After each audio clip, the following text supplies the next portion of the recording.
Vamos a tener la predicación de la palabra de Dios y más o menos nos vamos a llevar entre 25 o 30 minutos. Por favor, con un poco de paciencia, y vamos a estudiar el libro de San Mateo, el Evangelio de Jesucristo según San Mateo, y vamos a buscar el capítulo 7, versículo del 24 al 29.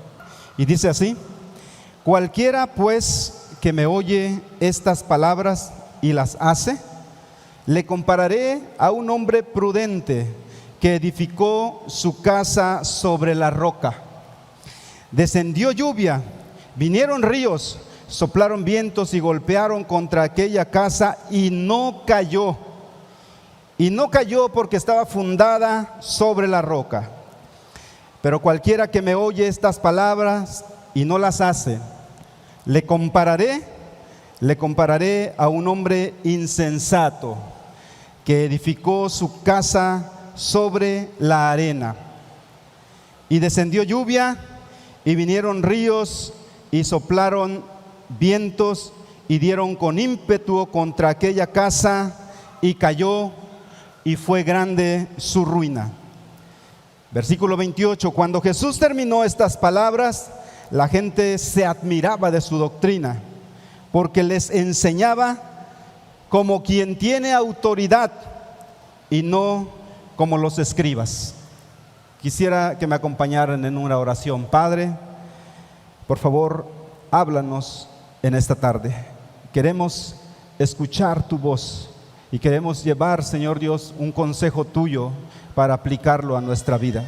En el nombre de Jesús, amén. La fe que está cimentada en las enseñanzas de Jesús es una fe que nunca se destruirá. Al contrario, la fe que está cimentada en Jesús es un refugio y provee refugio y provee seguridad en los tiempos de adversidad. ¿Les ha pasado en alguna ocasión que compran un mueble o un aparato que ustedes tienen que armar en casa? Llega la caja, la abren y generalmente ¿qué hacemos? Sacamos las piezas y armarlo, ¿no? De repente te atoras, terminas de armar tu mueble y te sobra una pieza y dices: ¿qué onda? Me sobró una pieza. Empiezas a buscar en YouTube lo típico, ¿no? Vas a YouTube y buscas algo para armarlo, o te metes a la página del internet y empiezas a buscar, y después de 2 horas y después de tanta distracción en tantos videos, todavía no terminas de armar tu mueble. Y de repente llega tu hijo, tu esposa o algún compañero que está ahí y te dice: ya sé dónde va la pieza que te está sobrando. Y tú preguntas: ¿cómo lo sabes? Lo encontré en el manual. El manual que botaste ahí con todas las cajas, ahí estaba la instrucción. ¿Les ha pasado? Bueno, pues si nosotros trasladamos este ejemplo al tema de la fe, encontramos algo similar. Nosotros, los hombres, tenemos una necesidad de Dios, una necesidad de fe. Dios nos hizo de esa forma para que lo necesitemos y lo busquemos a Él. Pero resulta que buscamos, cuando me intereso por la fe, empiezo a buscar en YouTube, ¿no? Al youtuber que tiene más likes, al que es más chistoso, al que tiene datos curiosos, al que me hace reír. Sigues al youtuber, sigues al tiktoker, pero algo falta, una pieza no cuadra en ti. Y entonces, ¿qué haces? ¿Qué hago yo? Pues hay otros lugares donde yo busco fundar mi fe, y voy a buscar tal vez el tarot o el horóscopo o tantas cosas que hoy están disponibles, hasta el brujo etcétera. Buscamos por todos lados. Pero ¿qué es lo que pasa? Finalmente, nuestra vida le sigue faltando una pieza. Finalmente a la vida en esa edificación de fe nos falta una pieza, y entonces, gloria a Dios, nos encontramos con Jesús y Él nos dice: ¿dónde está la pieza que nos está haciendo falta?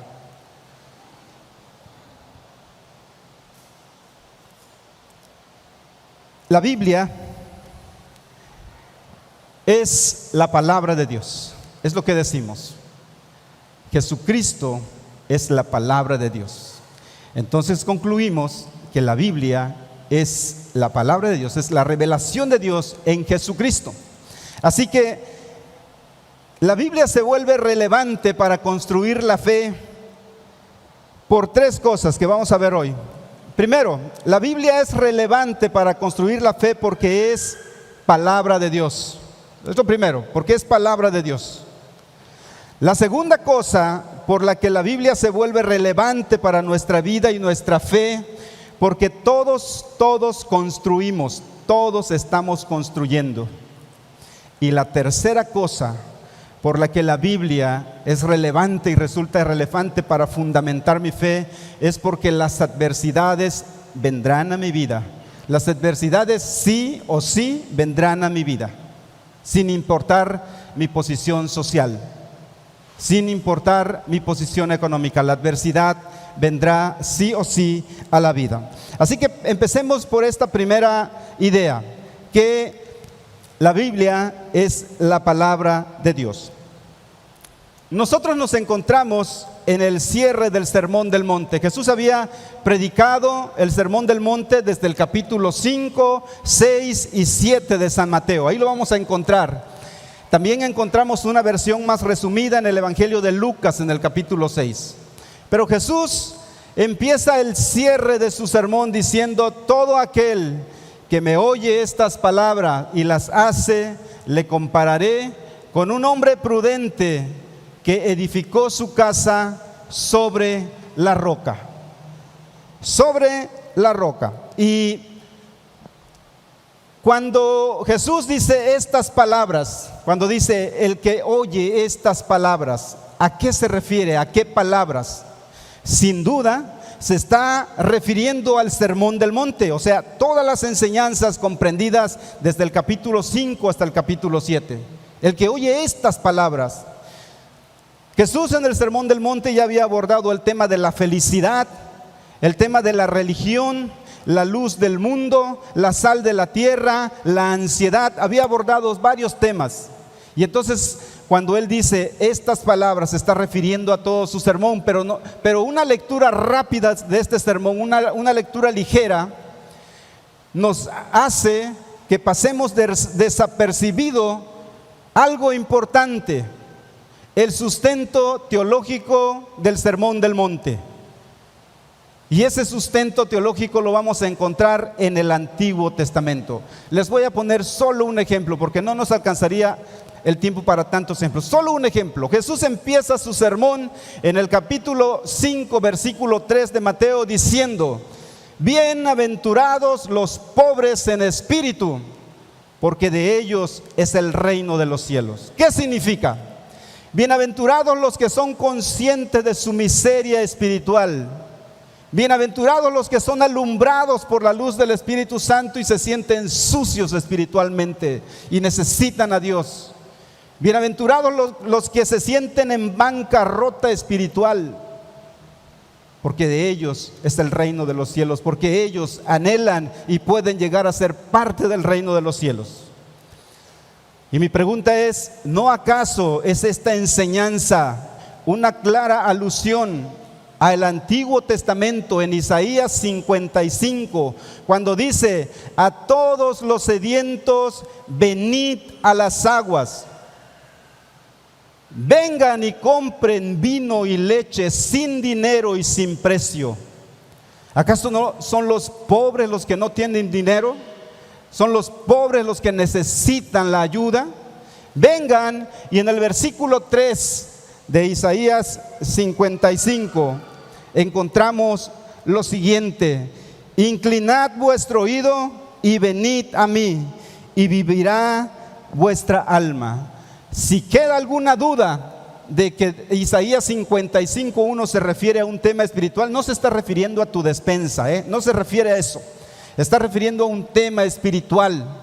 Vengan a mí, oídme atentamente, y entonces vivirá vuestra alma y haré con vosotros pacto eterno. ¿Saben ustedes quién es el pacto eterno de Dios? Jesucristo. Nos está llevando a Jesucristo este pasaje. Así que cuando Jesús habla, bienaventurados los pobres en espíritu, porque de ellos es el reino de los cielos, es lo mismo que está diciendo Isaías: vengan y compren, ustedes que están conscientes de que me necesita, vengan sin precio, compren vino y leche, van a tener mi salvación, van a ser parte del reino de los cielos. Y ahora sí, tiene sentido: bienaventurados los pobres en espíritu, porque de ellos es el reino de los cielos. Así que cuando Jesús dice: el que escucha estas palabras, esta frase, estas palabras, se refiere sin duda a su sermón, pero también se está refiriendo a todo el Antiguo Testamento, que es la Biblia, dicho sea de paso, que es la Biblia que Jesús leyó. Él no leyó esta Biblia. La Biblia que Jesús leyó es el Antiguo Testamento. Así que la Biblia se vuelve relevante. Esa es la primera idea que dijimos, ¿verdad? La Biblia se vuelve relevante porque es la palabra de Dios. Ese es el primer argumento. ¿Por qué otra cosa se vuelve relevante la Biblia? La Biblia es relevante porque todos construimos. Todos los que estamos aquí estamos construyendo, o estamos construyendo o un matrimonio, o una carrera, o un negocio, o cualquier cosa, pero estamos construyendo, todos estamos construyendo. Cualquiera pues, en el versículo 24, seguimos en el versículo 24, cualquiera pues que me oye estas palabras y las hace, le compararé con un hombre prudente que edificó su casa sobre la roca. Aquí quiero hacer un breve paréntesis para explicar esta parte. Y yo creo que aquí voy a hacer una crítica a los pedagogos cristianos y a los diseñadores, porque cuando usted busca los dos cimientos, si usted va en Google y busca los dos cimientos, o busca construir sobre la roca, o busca Mateo 7:24, va a encontrar un dibujo con una gran piedra y una casa encima. ¿No es ilógico esto? Es como si yo bajara de la escénica y encontrara la piedra que está allá en praderas de Costa Azul. Y mira, allá hay una piedra, allá iré a poner mi casa. ¿Y qué hacemos con los ancianos? ¿Cómo los subimos? Y luego, ¿cómo le hago? Porque la piedra pues tiene una superficie redonda. ¿Y cómo camino? ¿No es algo incongruente lo que nos ponen? Una casa sobre una piedra. Entonces, ¿qué significa esto de poner la casa sobre la roca? Lo aclara el Evangelio de Lucas. Por favor, busque 6:48, Lucas 6:48. Si lo pueden poner en la pantalla, por favor, Lucas 6:48. Dice: semejante es al hombre que al edificar una casa. Jesús está hablando, este texto, yo les dije que el Sermón del Monte lo encontramos en Mateo y también en Lucas. Bueno, este texto es la misma referencia. Semejante es al hombre que al edificar una casa cavó y ahondó. Esa es la clave. Cuando tú construyes algo, tienes la arcilla, la tierra superficial, ¿y qué haces? No puedes arrancar tu edificación de ahí, tienes que cavar hasta encontrar un piso firme, hasta encontrar una masa rocosa. Entonces no es una casa sobre una piedra. Quítense esa imagen, es una persona. Entonces estamos hablando acerca de que si una persona pone su casa sobre la roca, estamos hablando que es una persona que cava. Por eso es prudente, porque cava hasta encontrar piso firme. Entonces, si decimos que la persona que construye sobre la roca es una persona que es reflexivo, una persona reflexiva es alguien que tiene profundidad, que piensa lo que hace. Entonces aquel que funda su casa sobre la arena, es decir, sin cavar, es una persona superficial. Entonces Jesús está hablando de personas reflexivas y personas superficiales en esta casa sobre la roca y sobre la arena. Cualquiera que me oye estas palabras y las hace, le compararé a un hombre prudente que edificó su casa sobre la roca. Yo tuve la experiencia de edificar mi propia casa. Yo sé que aquí algunos compraron su casa ya hecha, pero las personas que hemos tenido la experiencia de edificar nuestra propia casa, como lo que dice ahí, en el tiempo de Jesús todavía no había la división social del trabajo que conocemos ahora, que tenemos especialistas, arquitectos, no. Entonces cada quien construía su propia casa. Los que han tenido la experiencia de construir su propia casa saben que la construcción no es algo sencillo. La construcción requiere esfuerzo, requiere perseverancia y requiere dinero, ¿cierto? No puedes construir solamente con perseverancia, tienes que tener dinero para construir. Así que el proceso de construcción es un trabajo pesado, de largo plazo, y en ocasiones es muy desesperante. Y cuando nosotros como cristianos o como hombres de fe nos acercamos a profundizar en nuestra fe y no vemos resultados inmediatos, ¿qué pasa? Nos desesperamos. Pero si nosotros recordamos que el proceso de la fe es una construcción, entonces es algo que requiere esfuerzo, trabajo y es algo de largo plazo.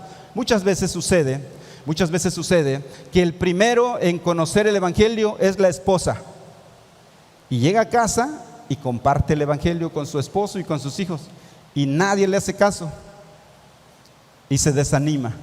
Otras veces pasa que es el hijo que conoce primero el evangelio, llega a casa, comparte el evangelio, nadie le hace caso, se acaba, se desanima. O al revés, puede ser el esposo. Quiero que te lleves esto grabado en tu corazón, tienes que persistir, porque es una construcción,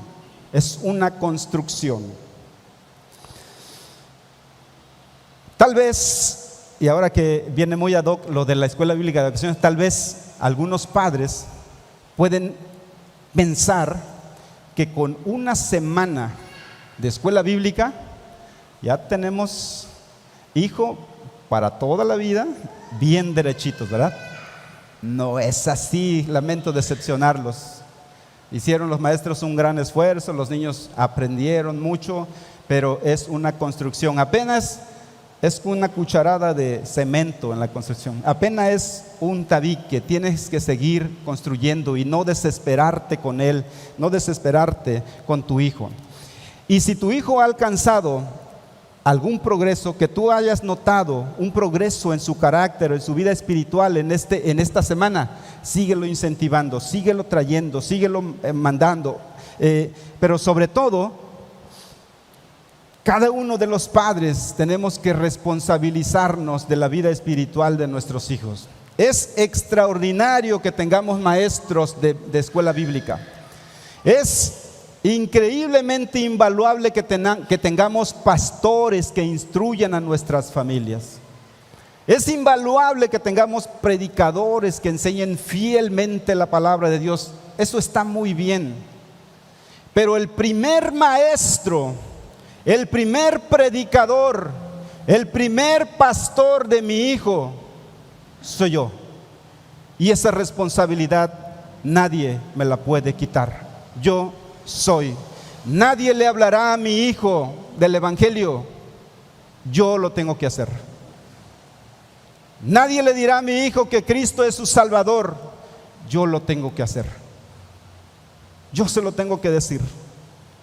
Versículo 26: cualquiera que me oye estas palabras y no las hace, le compararé a un hombre insensato que edificó sobre la arena. Así que, pues ya lo vimos, una persona prudente es el que cava profundo hasta llegar a al piso firme, a la tierra o a la masa rocosa, y la persona que es sobre la arena es superficial. Eso ya lo explicamos.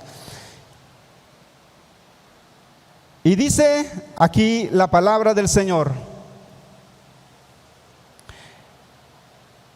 que después de edificar descendió la lluvia, vino el viento y vino la inundación del río. Quiero que por favor nos llevemos en nuestra mente esto, porque los cristianos a veces somos muy soberbios, ¿sí? Somos muy soberbios. Yo tengo mi casa sobre la roca. Pobre aquellos que tengan su casa sobre la arena, ¿no? Somos muy soberbios. Quiero decirles lo siguiente, que la lluvia, el río y el aire, el huracán, ¿a quién le pegó? ¿Solamente al que tenía la casa sobre la roca o solamente al que tenía la casa sobre la arena? Parejo, ¿verdad? Les pegó parejo. Entonces, qué insensatez edificar algo que se va a arruinar con la primera lluvia. Qué insensatez construir algo que será arrastrado por el río, por una inundación. Qué insensatez edificar algo para que se lo lleve el viento. Tanto el que oye y atiende la palabra de Dios como el que oye y no hace caso, ambos construyen. La diferencia es que ante la adversidad una construcción permanece y la otra sucumbe. Así que la Biblia se vuelve relevante porque todos construimos. Esa es la segunda idea, ¿eh? Relevante porque es la palabra de Dios. Es relevante porque todos construimos. Y una última idea: la Biblia es relevante por la adversidad que es inminente. Y creo que esto ya lo había mencionado. Todos vamos a tener adversidades. Todos vamos a tener adversidades. Y vendrá la adversidad, porque la adversidad son como los fenómenos naturales. Lo que describe aquí, que es lluvia, inundación y huracán. ¿Podemos controlarlos? No podemos controlarlos. Así que eso vendrá sobre nuestra vida. Eso vendrá a nuestra vida y golpeará con fuerza sobre nuestra casa, sobre nuestra construcción. Quisiera detenerme para explicar solamente esta parte de la lluvia. ¿Cuál es el problema de la lluvia? El problema de la lluvia son las filtraciones, ¿sí? Llueve, tú estás adentro, tranquilo, viendo la televisión, cuando de repente te cae una gota en la cabeza, o cuando se moja tu mueble. Entonces el problema de la lluvia es la filtración. ¿Cuáles son las filtraciones en nuestra vida? Las filtraciones en nuestra vida son aquellos hábitos, aquellas ideas que nosotros pensamos que son inofensivas. Es completamente inofensivo decir groserías, por ejemplo. Esto es cosa de niño, lo desestimamos. Es inofensivo cobrar un poquito más. Me va a pagar 20,000 pesos, le voy a poner 20,500. ¿Qué son 500 pesos? Algo insignificante. Una mirada, la secretaria, es una mirada ingenua, no pasa nada. Todo eso se va convirtiendo en filtraciones que van dañando nuestra vida espiritual y que a la postre nos llevará al desastre. Filtraciones, la lluvia. Los ríos desbordados. ¿Qué es lo que hace un río cuando se desborda? Choca contra el cimiento de los edificios, contra el cimiento de la casa. Esa adversidad vendrá. Ojo, la filtración vendrá, No pienses que tú no tienes filtraciones. y el río impetuoso vendrá y golpeará. ¿Por qué mi mamá, que conoció al Señor y desde que conoció al Señor es una santa, predica el evangelio, convirtió a toda la colonia, es una belleza de mujer, sirve en la iglesia y tiene cáncer? ¿Por qué? Ese es un río que golpea el cimiento de nuestra fe. ¿Por qué, siendo tan buen cristiano, de familia cristiana, conociendo la Biblia, por qué mi hijo es afeminado? Es algo que va a golpear tu fe en el cimiento de tu fe. ¿Por qué? ¿Por qué mi papá, que es tan buena persona? ¿Por qué mi papá, que ha dedicado su vida al evangelio, le dio diabetes y tiene que perder las dos piernas? ¿Por qué? Cada uno de nosotros somos impactados con estos desafíos, somos impactados con estos ríos que inundan, y si no estamos cimentados en Jesucristo, la casa sucumbirá. Los vientos que soplan, aquí cuando dice vino el viento, no se refiere a un viento de ese que nos gusta, ¿no? Te pones en tu hamaca y pasa el viento. No, se refiere a un huracán. ¿Qué es lo que hace el huracán? ¿Qué es lo primero? ¿Cuál es lo primero que ataca el huracán? El techo. ¿Ves las láminas volando por allá? La teja. El huracán golpeará el intelecto. Hemos estado orando aquí por unos jóvenes que se van a estudiar a otro lado, porque les estamos encomendando a la gracia del Señor, porque llegarán maestros que les dirán: la Biblia es una fábula, es una mentira. Y los jóvenes quedan expuestos, es un huracán. Vendrá alguna maestra, alguna feminista que le dirá: abortar, no importa, haz lo que quieras con tu cuerpo. Es un huracán que te pega en el intelecto. Vendrá otro que dirá: Jesús, sí, Jesús es un gran maestro, pero nada más. El huracán que está pegando en el intelecto.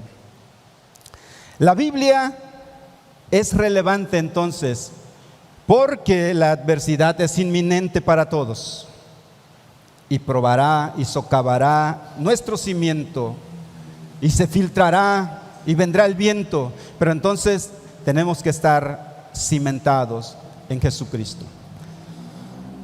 Quiero terminar con una historia. Todos la hemos escuchado. Es un teólogo del siglo IV llamado Agustín. San Agustín le decimos ahora, pero antes de ser San Agustín no se acercaba para nada a la santidad. Tenía tres cosas. Era un tipo muy brillante, muy brillante, extraordinariamente inteligente. Estudiaba retórica, estudiaba un montón de cosas, pero era muy brillante. Y eso lo hacía ser soberbio. Él era muy soberbio. Número 2, Agustín estaba entrampado en distintas ideas filosóficas. Especialmente en una idea filosófica que se llama el maniqueísmo, que dice que todo lo material es malo, contrariamente a lo que enseña la Biblia, que cuando Dios creó todo era bueno. Agustín estaba perdido entonces en la religión, digamos, en la religiosidad. Y había una tercera cosa que la debía haber mencionado al principio, pero me dio pena, que Agustín era un lujurioso. Sus deseos sexuales lo dominaban. Todo esto, si ustedes quieren ahondar un poquito más, lo pueden encontrar en un libro que él escribió, se llama Confesiones. Así se llama. Su mamá, hablando de construir, oraba por él, nunca pasó nada. Y entonces su mamá se llamaba Mónica, hoy la conocemos como Santa Mónica. Mónica conoció a un obispo que se llamaba Ambrosio, el obispo de Milán, en el norte de Italia. Fue con él y le dijo: hermano, mi hijo, ya, todo lo que les dije, y ya le he hablado de Dios N veces y no entiende. Y entonces Ambrosio le respondió unas palabras muy sabias que yo quisiera compartirlas con ustedes hoy y que nos pueden ayudar en este proceso de construcción. Le dijo: te aconsejo que dejes hablarle a Agustín de Dios y mejor háblale a Dios de Agustín. Ella empezó a orar mucho más intensamente por su hijo. Su hijo llegó, lo presentó con Ambrosio, y cuando Agustín escuchó a predicar a Ambrosio, dijo: ese hombre es brillante, pero no tiene la soberbia que yo tengo. Cuando escuchó predicar a Ambrosio, dijo: ese hombre no está esclavizado de sus deseos sexuales como yo.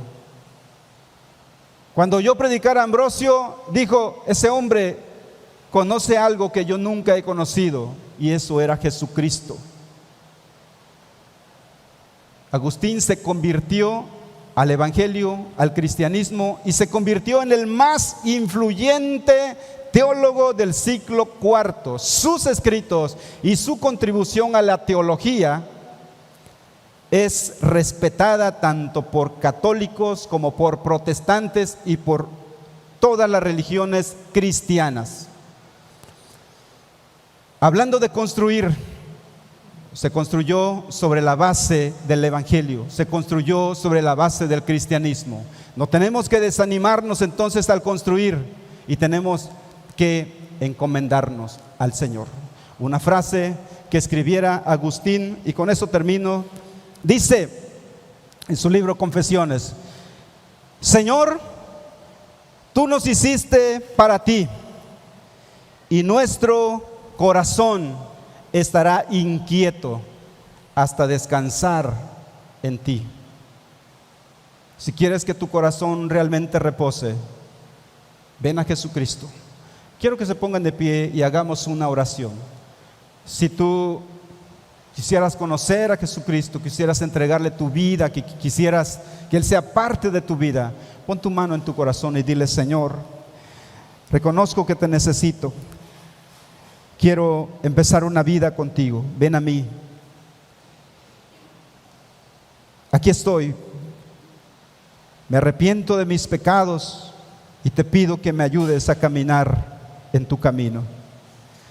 Padre, por tu iglesia, te pido que tú nos bendigas con esta palabra, Señor Dios. Que podamos recordarla y que podamos ponerla en práctica en nuestras vidas.